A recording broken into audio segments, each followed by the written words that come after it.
Hello అందరికీ. రథసప్తమి వస్తుంది కదండీ! మనం రథసప్తమికి చిక్కుడుకాయలతోటి రథం తయారు చేసుకుంటాం కదా! అదెలానో ఈ వీడియోలో మనం చూసేద్దాం. ముందుగా 7 చిక్కుడుకాయలు తీసుకోవాలి. నేనిక్కడ టూత్‌పిక్ సహాయంతోటి రథం తయారు చేస్తున్నాను. 2 చిక్కుడుకాయలని కింద భాగంలో, 2 చిక్కుడుకాయలు మధ్య భాగంలో, 3 చిక్కుడుకాయలని గోపురం భాగంగా మనం ఇక్కడ తయారు చేసుకోవాలి. నేను చూపిస్తున్న విధంగా స్టెప్స్ అవన్నీ ఫాలో అయితే రథం పర్ఫెక్ట్‌గా వస్తుంది. మధ్య మధ్యలో పువ్వుల్ని పెట్టి కూడా రథంని తయారు చేసుకోవచ్చండి. నేనైతే పెట్టట్లేదు. నార్మల్‌గా ప్లెయిన్‌గానే చేశాను.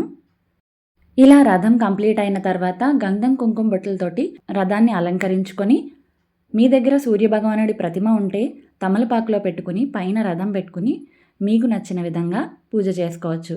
వీడియో నచ్చితే ఒక లైక్ చేసి మీ ఫ్రెండ్స్ అండ్ ఫ్యామిలీకి షేర్ చేసి మన ఛానల్‌ని సబ్స్క్రైబ్ చేసుకోండి.